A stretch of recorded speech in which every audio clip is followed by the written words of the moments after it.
So I want to make a video, and I want to detail how our government is hostile to our existence and is the enemy of the people. I don't think there could be a true debate. We are ruled by psychopaths, narcissists, self-serving, slimeball, scummy shitbags, and the money men behind them, foreign powers and foreign interests. Our government doesn't serve us, hasn't for a very long time. And not only has it stopped serving us, it has turned actively hostile against us.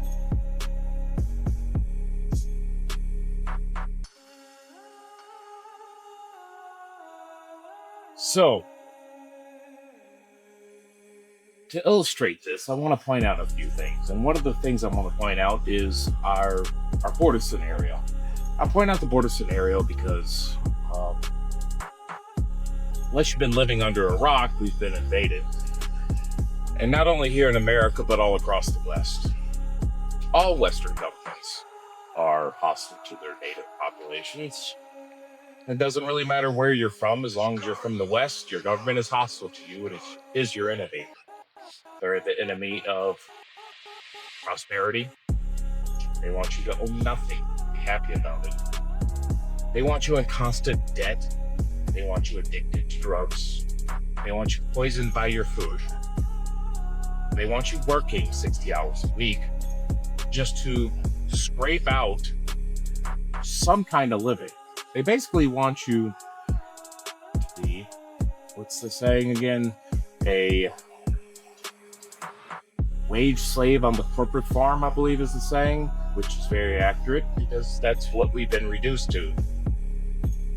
Our founding fathers went to war, fought the greatest empire of their time, defeated that empire, and then proceeded to carve out the most powerful nation in existence.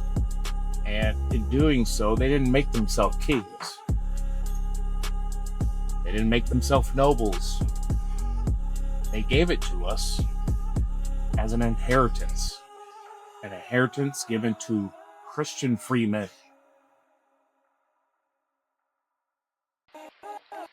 And what has happened since then? Well, our inheritance has been stolen. It's been robbed from us. Decade by decade, year by year, we've taken a little bit more, a little bit more, and a little bit more, until there's nothing left. They flood our nations, tens of millions of the world's most destitute, dirty masses who have no ties to this land, who our founding fathers and all the generations since did not bleed, sweat, and die and sacrifice for this nation handed over to. But our politicians, our leaders, and the organizations behind them, their funders and supporters, believe it is theirs to give away. What else can you consider that besides a hostile act? It's the act of an enemy to open the borders and to flood a nation with people who mostly are hostile to us and who want to do nothing but rob us of our prosperity. They want to drive down the wages. Well, that's what our leaders want. They want to drive down our wages on one side, the Republicans, thus, pleasing their donors and the corporate boards, the banks, the investment funds. And then on the other side, they want to demographically replace the founding people of this nation, of their birthright. And they want to replace us with a more compliant, ignorant, low IQ people. People that are easier to control, rule over. People that would be easier to enslave. than the current stock of the United States. These are the actions of an enemy. An enemy would send home invaders to your home. That's what they do. Then there's the taxes. Never-ending parasitic taxes that suck you of your effort and your labor. You sacrifice time away from your friends and family at home to go out into the world and to find prosperity, only for the government to come in and take it from you. There's taxes on everything. Taxes on everything. You can't own property anymore. Not truly, because there's property tax. So you might have paid off that house at that exorbitant interest rate, paid enormous sums of money over 30 years. It doesn't matter, you're paying taxes for that 30 years on it too. And at the end of it, even when you supposedly own this property outright, it's supposed to be yours free and clear. No, you're just a renter. You're a renter, and your landlord is the state that you live in. So they're there to collect those property taxes. If you don't pay them, you're going to get evicted from your house. You are not an owner. You don't own land. You don't own a house. I come from a family that owns quite a bit of land. They have to pay their taxes on that land, or they'd be evicted off that land by armed men sent by the government.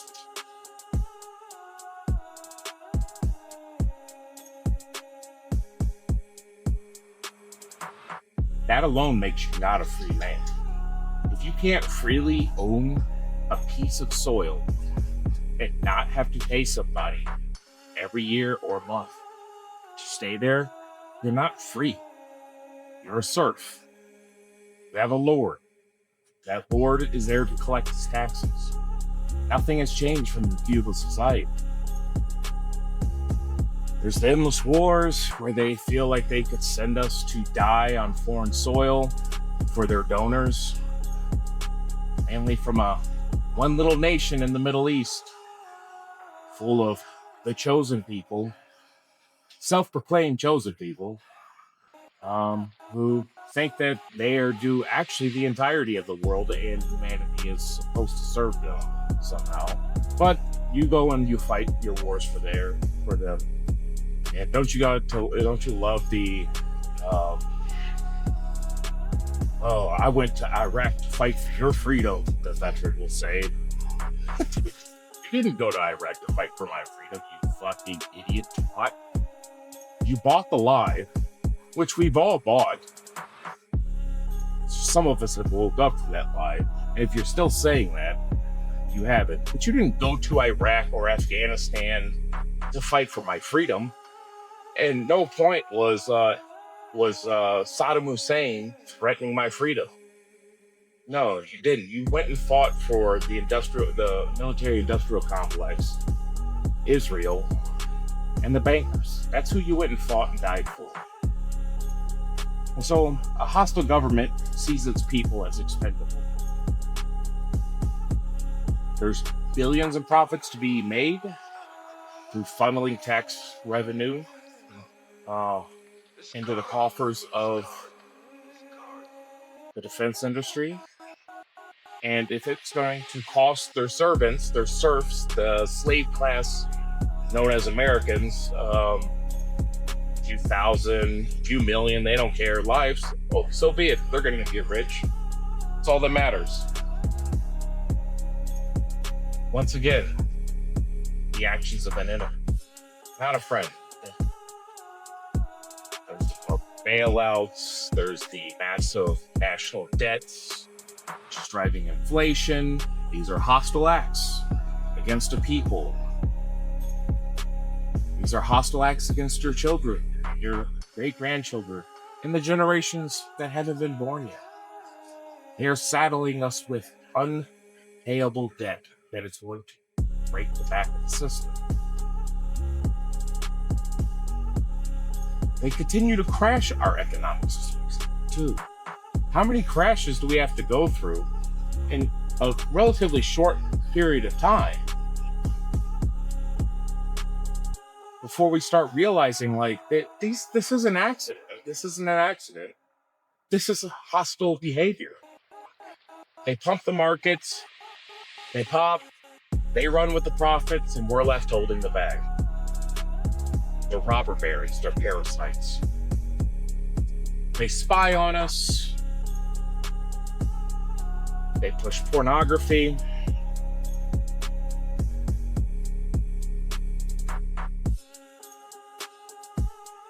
Not the act of a loving government, not the act of even a neutral government. I could settle for neutrality. These are the acts of a hostile government that hates its people and wants to destroy it. They addict us to drugs. They allow cartels to flood our states, flood our nation with every substance known to man. Hundreds of thousands of Americans die. Millions are addicted. What do? Nothing. I guess I would say I'm an isolationist. A 90% isolationist. Meaning, I have no problem with our Navy keeping worldwide shipping lanes open because that helps us.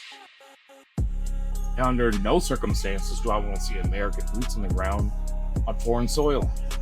I want to see our military as a purely defensive organization. Except for, and this is part of that 10% of I am not an isolationist, I want to see the cartels in Mexico and South America wiped out. They keep telling us, oh, well, we went to Iraq to secure our freedom here. Oh, and it's so important to protect the borders of Israel, but we're not going to protect oil. But yet we have a hostile, highly armed, trained militant force just to the south of us who participates in human trafficking on a scale unlike anything ever seen in human history, and pushes hundreds of billions of dollars every year of drugs across our border that kill hundreds of thousands of our citizens and ruin the lives of millions. And we do nothing. If there's ever a call to drone strike, bomb, invade, that's it. That's where I could get behind you. Hell, I might even fucking start waving the flag and putting a pair of boots and fucking camos on and go join. But nope. We'll get nothing out of them on that. They love war, but if that war is actually going to help America, they hate us more than they love war. That's the insanity of it all. Watching Americans die and lives be destroyed brings them more pleasure than it would bring them to grow fat and wealthy off another war contract to go to war with the cartels south of our border. That's insane, and that should tell you something. We've allowed foreign governments to come in and dictate our domestic policies, demand restrictions on our speech, and our government goes along with it. Our bought and paid for, pencil dick, slimeball politicians go straight along with it. Zero accountability. They've gone to war against our manufacturing base all throughout the 70s, 80s, and 90s, stripped it, basically gutted the Midwest, shipped it overseas so that they could line their pockets. It left millions of people, millions of Americans broke, destitute. That small town Midwestern life took a massive hit. Some of it never recovered. Some of it never will. These are the hostile acts of an enemy. Only the enemy of a people would do these things to them.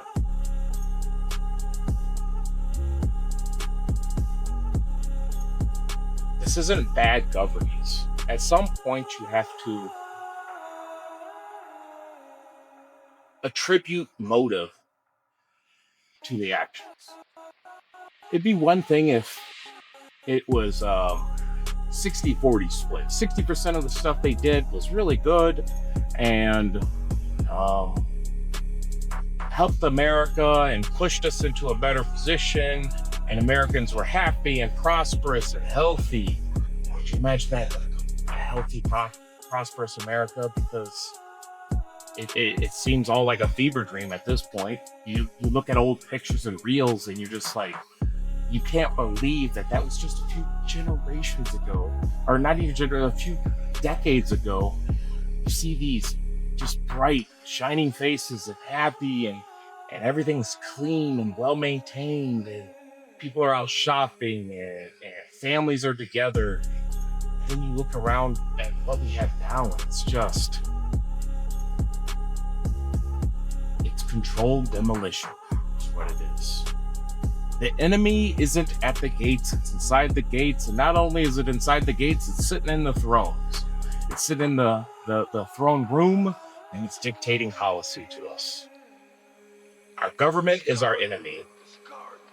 And until enough people wake up to this fact, nothing's going to change. You're not going to vote in change. They have the guns, and they have the military, and they have all that, and they're never going to, quietly step aside. It's just not going to happen. We have been robbed of our inheritance. This nation was founded on the principles of moral men and Christianity.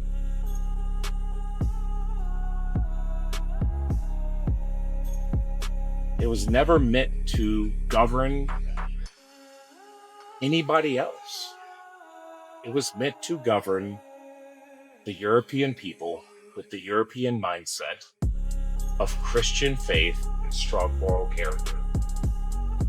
It was not meant to govern the third world.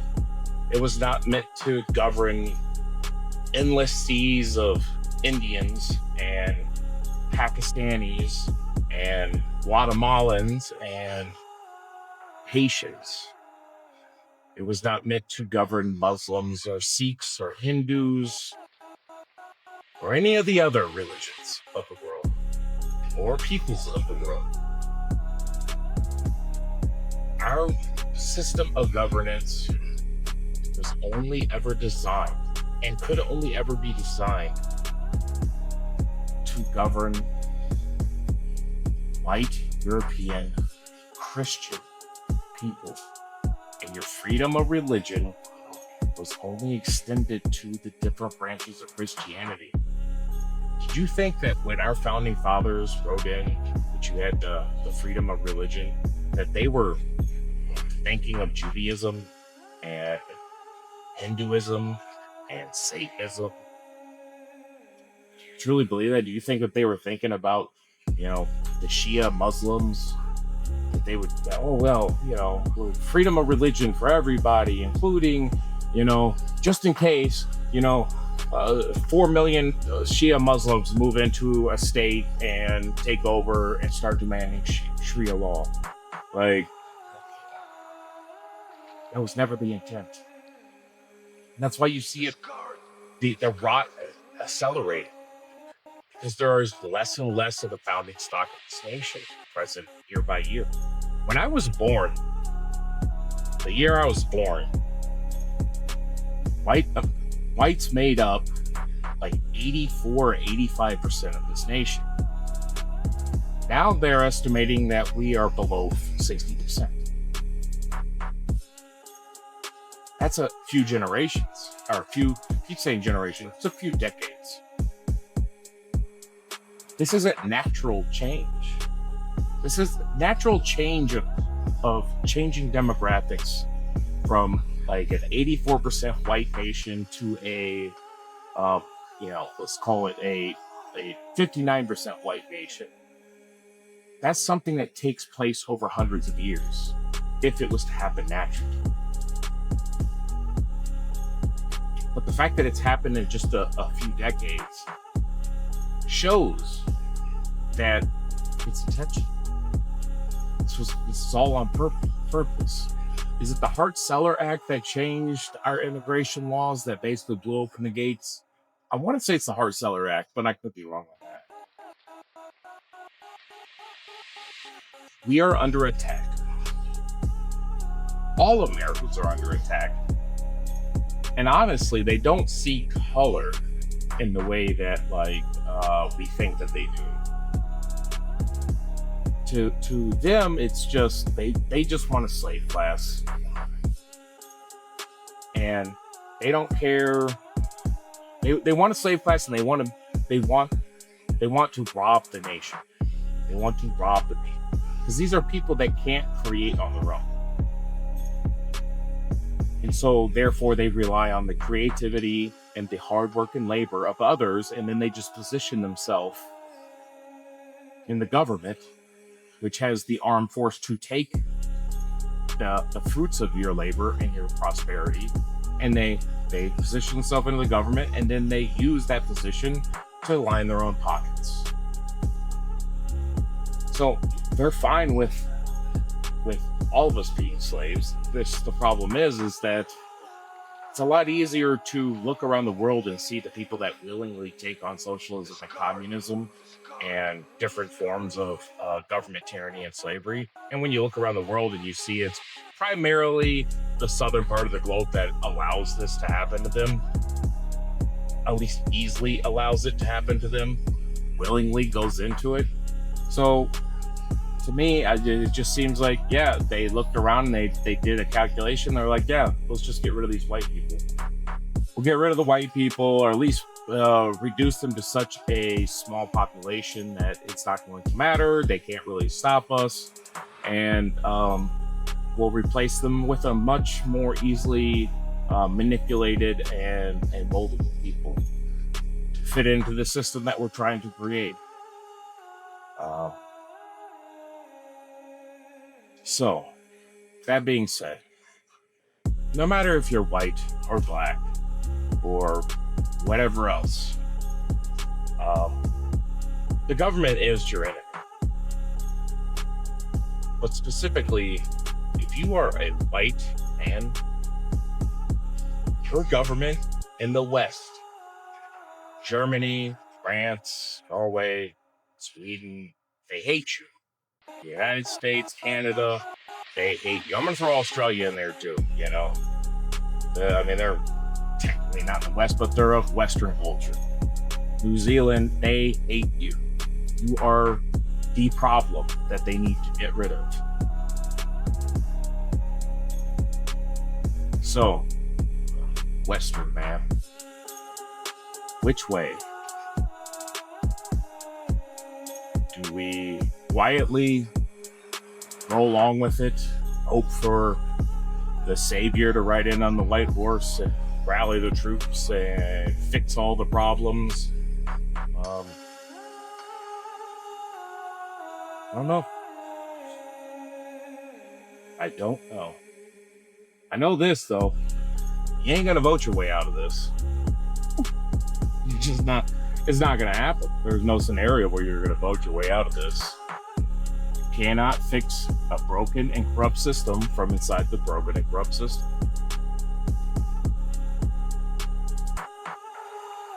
So, with that, I'm gonna end the video. If you liked it, consider liking the video.